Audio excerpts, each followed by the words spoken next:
Hello guys, welcome to our YouTube channel that is Bright Beginnings with JS Yadav. I hope you are doing well. आप सब बहुत अच्छे होंगे. So we will discuss about non-metals, chemical properties of non-metals. कल तक आपने देखा था कि मेटल्स की केमिकल प्रॉपर्टीज क्या क्या है, मेटल कैसे कैसे रिएक्ट करता है, displacement reaction, double displacement reaction, acid के साथ रिएक्ट करेगा तो क्या बनाएगा, बेस के साथ रिएक्ट करेगा तो क्या बनाएगा, और मेटल की रिएक्टिविटी सीरीज देख ली थी. रिएक्टिविटी सीरीज में शायद एल्यूमिनियम बता दिया था, जिंक बता दिया था, आयरन रह गया था, आयरन वायरन रह गया था. तो ये आप एनसीईआरटी में से थोड़ा बहुत देख लेना. बस ये बताया था कि रिएक्टिविटी सीरीज के बेसिस पे क्या करते हैं, एलिमेंट्स एक दूसरे को डिस्प्लेस करते हैं. तो ये बताना था उस रिएक्टिविटी सीरीज से. Now we will discuss about chemical properties of non metals. ठीक है. अब ये नॉन मेटल जो है ये क्या होते हैं, इलेक्ट्रोनेगेटिव.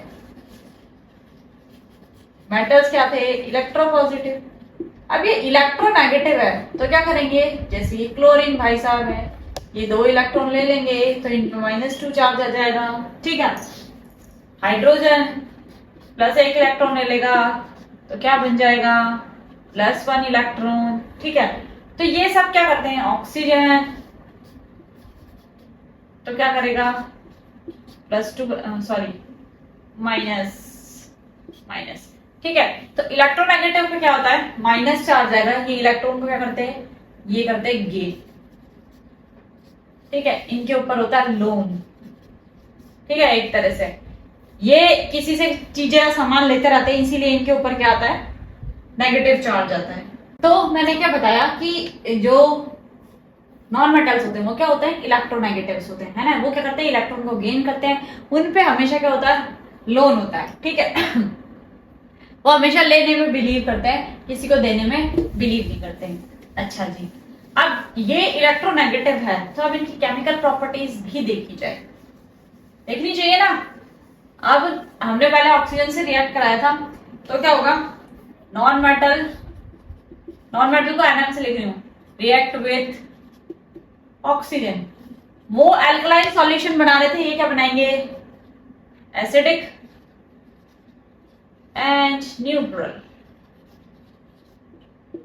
ठीक है. सल्फर, फॉस्फोरस के साथ रिएक्ट करके तो क्या बनाएंगे, एसिडिक. ठीक है. यानी सल्फर के साथ ऑक्सीजन रिएक्ट करेगी तो सल्फर डाइऑक्साइड बना लेगी. कार्बन के साथ ऑक्सीजन रिएक्ट करेगी तो कार्बन डाइऑक्साइड बना लेगी. ठीक है. फॉस्फोरस के साथ ऑक्सीजन रिएक्ट करेगी फॉस्फोरस डाइऑक्साइड या फॉस्फोरस पेंटाऑक्साइड बना लेगी. ठीक है. यहाँ पेंटाऑक्साइड भी हो सकता है. ठीक है. तो ये कौन बनाएगा, ये नॉन मेटल बनाएंगे. ये कौन से हैं, एसिडिक.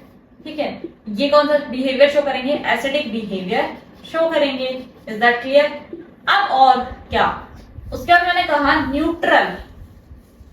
तो न्यूट्रल कौन कौन से होते हैं वो भी देख लेते हैं. न्यूट्रल है, पहले तो पानी बना लो भाई. ठीक है. क्या बना लेंगे, H2O water. Hydrogen oxygen react करेगी. अच्छा भाई, कार्बन ऑक्सीजन के साथ रिएक्ट करेगी तो क्या बना लेगी, carbon monoxide. Carbon monoxide is also क्या है, neutral. Carbon dioxide what is it, it is acidic. ये बात ध्यान रखना, इसीलिए एग्जाम्पल करवाया गया है. क्यों करवाया गया है, कि ये एसिडिक है. ठीक है. और न्यूट्रल कार्बन डाइऑक्साइड जो है वो एसिडिक है, और ये क्या है, कार्बन मोनोऑक्साइड क्या है, न्यूट्रल है. ये एग्जांपल आपको पता होना चाहिए, दैट इज व्हाई मैंने बताया है, थोड़ा सा आपको क्लैरिफाई हो जाए. ठीक है.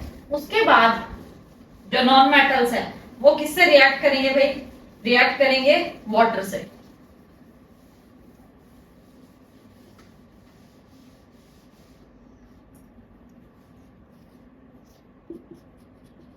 Non-metal react with water.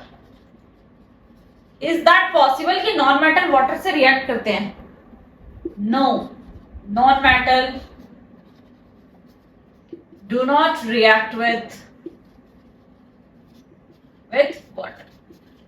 बेचारे नॉन मेटल्स पे पानी की कोई इफेक्ट नहीं पड़ता. There is no effect of water.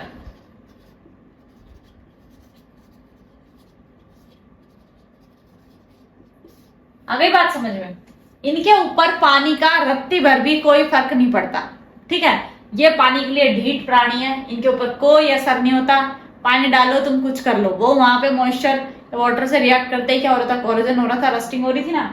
यहाँ पे मॉइस्चर और उससे कांटेक्ट में आने के बाद सल्फर, फास्फोरस, ठीक है, क्लोरीन, इनके ऊपर कोई रिएक्ट नहीं करता, कोई रिएक्ट या कोई इफेक्ट नहीं पड़ता है, ठीक है। अब और रिएक्ट कराते हैं। जो थर्ड प्रॉपर्टी है वो किससे पढ़ोगे, एसिड्स के साथ। क्या नॉन मेटल एसिड के साथ रिएक्ट करते हैं? What you think? आप लोग क्या सोचते हो कि नॉन मेटल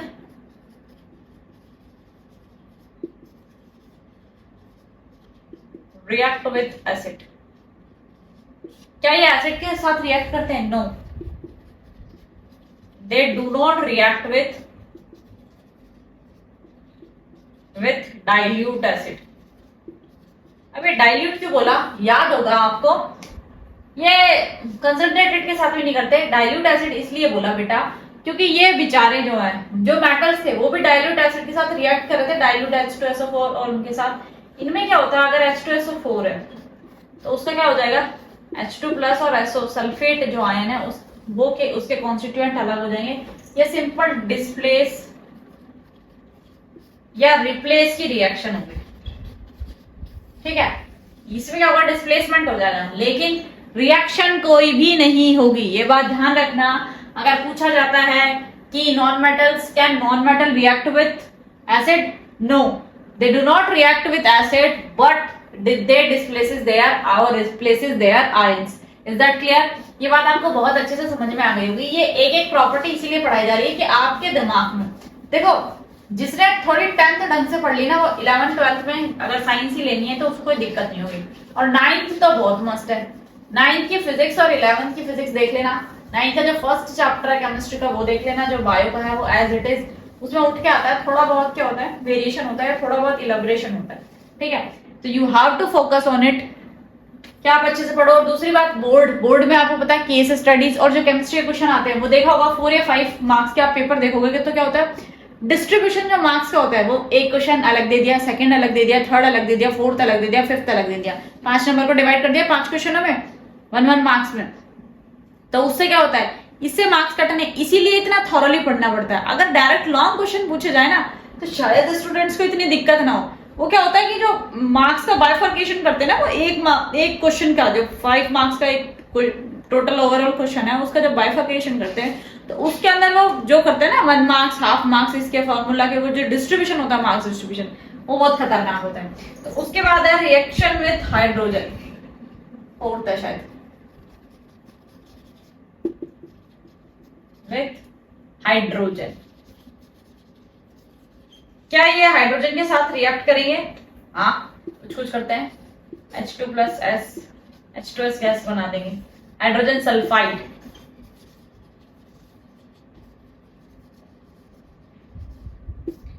ठीक है, H2S गैस सुना होगा आपने। और क्या करेंगे, अगर फॉस्फोरस है तो वो क्या बना जाएगा, फॉस्फोरस हाइड्राइड। तो ऐसे ही क्या करते हैं, नॉन मेटल हाइड्रोजन से कुछ हद तक रिएक्ट करते हैं, जिनके अंदर कुछ मेटल्स नॉन मेटल्स रिएक्ट करते हैं, जो कि इनके क्या बना लेते हैं, हाइड्रोजन सल्फाइड या हाइड्रोजन फॉस्फाइड आदि बना लेते हैं। क्या, हाइड्रोजन फॉस्फाइड। यानी हाइड्रोजन जो है वो नॉन मेटल के साथ क्या कर देती है, कंबाइन हो जाती है। क्या हो जाती है, कंबाइन हो जाती है। तो कौन सी रिएक्शन शो कर रहे हैं, कॉम्बिनेशन रिएक्शन या एडिशन रिएक्शन शो कर रहे हैं। Is that clear? तो यह आपको बहुत अच्छे से पता होना चाहिए, ठीक है। उसके बाद non metal react with chlorine, chlorine से रिएक्ट करते हैं क्या, देखते हैं अभी। सेकंड है non metal react with chlorine, ठीक है। देखो NaBr है, सोडियम ब्रोमाइड है, उसकी रिएक्शन करा दो क्लोरीन से तो क्या हो जाएगा, NaCl बन जाएगा और Br निकल जाएगा। तो क्लोरीन है वो Br से ज्यादा रिएक्टिव है, तो नॉन मेटल जो है वो क्या कर लेते हैं, क्लोरीन से रिएक्ट कर लेते हैं। हाइड्रोजन गैस है और Cl2 गैस है, तो क्या बना लेंगे 2HCl। ठीक है, यानी जो नॉन मेटल्स है वो they are react with chloride, easily react with chloride. ये क्लोराइड के साथ क्या करते हैं बेटा, रिएक्ट करते हैं। ठीक है, तो ये बात आपको बहुत अच्छे से समझ में आई होगी। अब ये सॉल्ट सॉल्यूशन के साथ रिएक्ट करते हैं कि नहीं करते हैं?